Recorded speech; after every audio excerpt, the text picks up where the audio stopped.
বসন্তে যেই পলাশ রাঙা টকটকে ফুল হাসে, পূর্ণিমে ভোর রামধনু রং ছড়ায় সবুজ ঘাসে।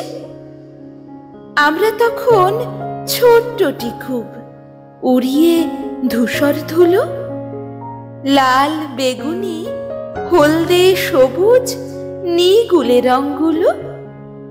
রং ভরে নি পিচকারিতে, দুই হাতে রং মাখি, রূপ সোনালি রোদ মাখি গায়ে রঙের আকাশ আঁকি। রং ছিটিয়ে রঙিন করি বাড়ির অলিগলি। সেটাই ছিল সেই সেদিনের ছোট্টবেলার হোলি।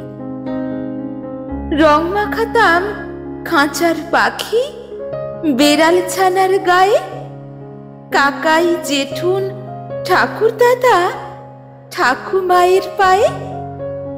রং ছিটিয়ে ভরিয়ে দিতাম দোল মঞ্চের মাঠ, উঠত রঙিন হয়ে সেদিন পদ্মা পাড়ের ঘাট। রঙের আবির মাখত সবাই খুশির কলরবে, দোলের দোলায় নাচত সবাই বসন্ত উৎসবে।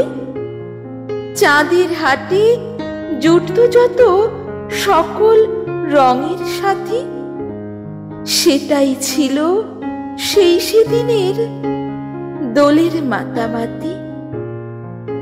এখন তো নেই সেই সেদিনের সেই হোলি হুল্লোড়। দোলের দিনে আর শুনিনে কীর্তনিয়ার খোল।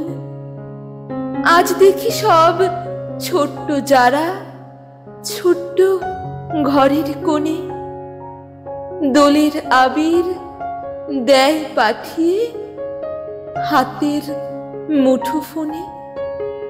দোলের আবির দেয় পাঠিয়ে হাতের মুঠোফোনে।